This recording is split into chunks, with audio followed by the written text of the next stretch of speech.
Verrill, and these are my colleagues. I'm Emily Lange. Jacob Dryer.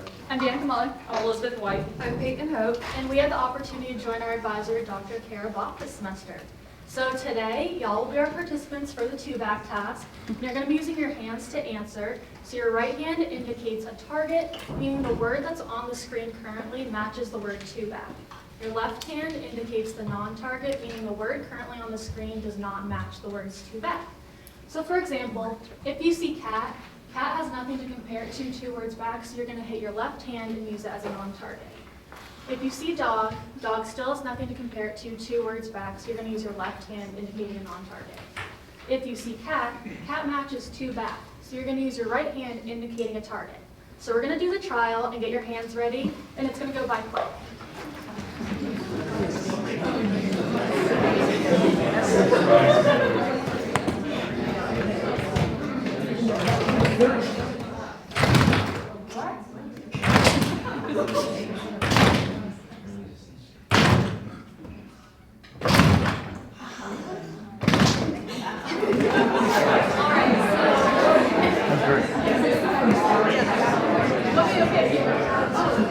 So the words you just saw are all presented on the screen. So the words in the bold are the targets which you should have used your right hand to hit.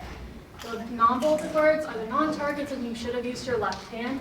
So you're only seeing 10 words here, but in our actual trial, participants saw 54 words in one trial and we did 12 trials each.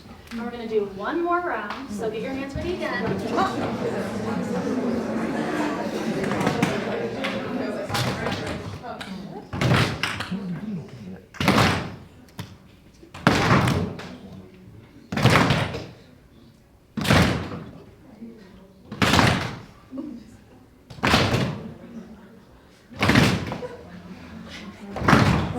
Okay, so again, the bolded words represent the targets, so you should have used your right hand to answer. The non-bolded words are the non-targets, you should have used your left hand to answer. And you may have noticed that the stimuli was just a little bit more harder, but we'll get into that later. So what y'all just did was a working memory task because you were maintaining the two previous words in your mind while also trying to determine whether or not the third word matched the first. So on average, working memory allows a person to hold 3 to 5 items of information in their mind while also simultaneously processing new information. And those 3 to 5 items are called a limited capacity.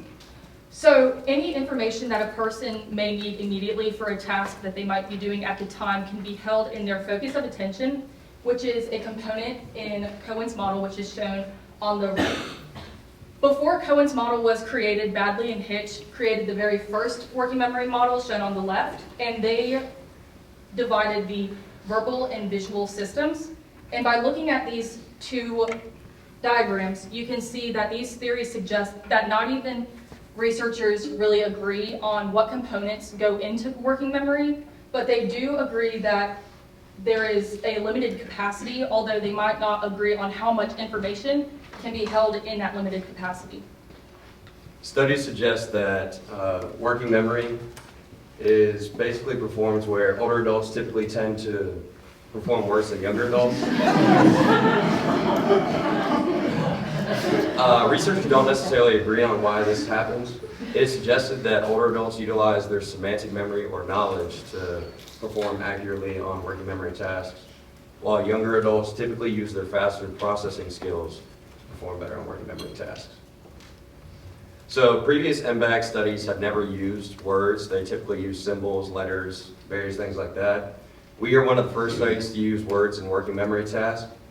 So we are seeing if semantic knowledge helps older adults perform better on working memory tasks like ours compared to younger adults' ability to use their faster processing skills.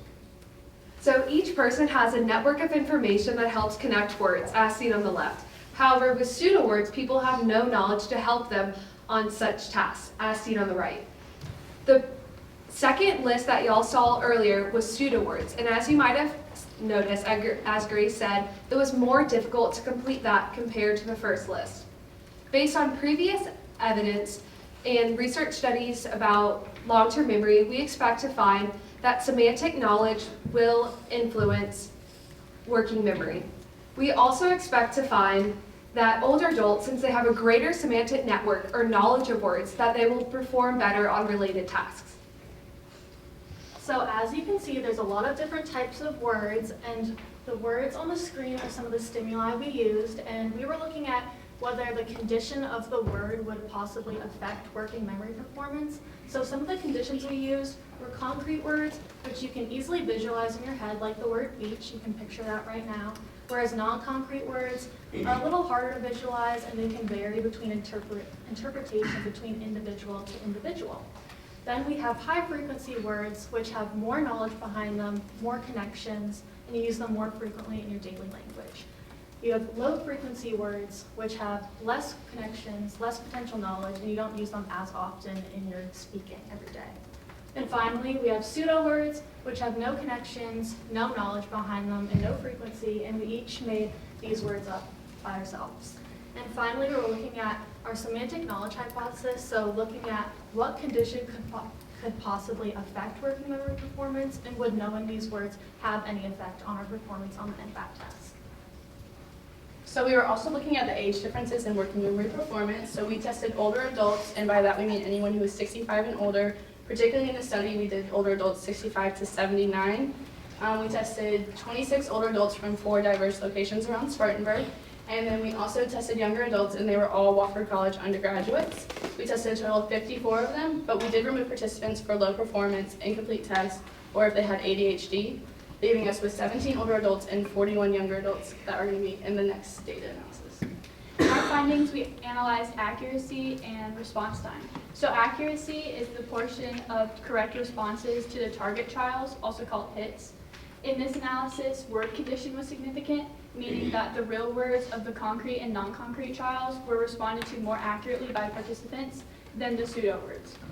For response time, that is the average time participants took to have hits in their trials, and we found significance in word condition and age group. So this means that real words of the non-concrete and concrete, again, were responded to more quickly in comparison to the pseudo condition.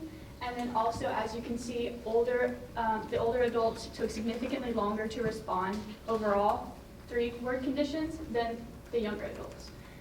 Interestingly, we did not find any significant effect with the frequency. We can show you those graphs later if you'd like. But overall, this difference in word condition and age group with accuracy and response time suggests that there may be an effect of semantic knowledge on working memory. So this correlation shows that as participants responded slower, they typically tended to respond more accurately. And so the opposite is the same for those who responded faster. If you responded faster, you typically were less accurate than those who responded slower. This was true for all 3 word conditions and both age groups, so it meant that regardless of you being an older or younger adult, you responded typically the same. So as we mentioned, this is one of the first studies to look at how semantic knowledge affects working memory, so we just want to recap our findings. Interestingly, we did not find a significant age difference in accuracy. Older adults and younger adults performed about as accurate, but there was a difference in response time, which is expected because of general slowing. We did find the effect of word condition. Participants responded quicker and more accurately to real words instead of pseudo words, suggesting that semantic knowledge may have helped them with that, but there was no difference in the word concreteness or frequency. And as Jacob just talked about, we did see a time accuracy trade-off, so if participants took longer to make a response, they were more accurate, meaning that if they were paying attention and trying to make a response instead of just randomly clicking, they were more accurate. And finally, we did ask participants at the end of each test if they used any strategies. Many reported that they repeated the words out loud or in their head just to make it easier for recall. But interestingly, for pseudo word conditions, many participants indicated that they changed the fake word into a real word in their head, further suggesting that working memory can be influenced by semantic knowledge.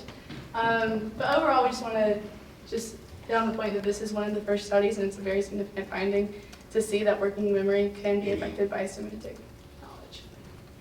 So our younger adults had an age range of 5 years, whereas older adults had an age range of 15 years.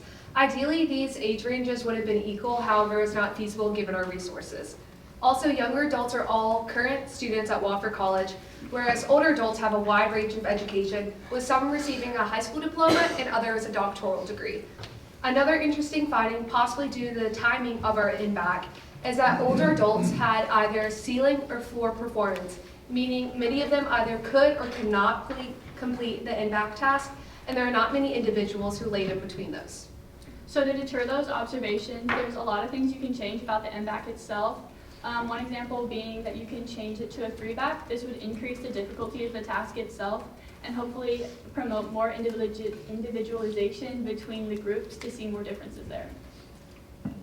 So at this time, we would just like to thank Dr. Bopp for her support, her guidance, and her expertise on working memory and aging.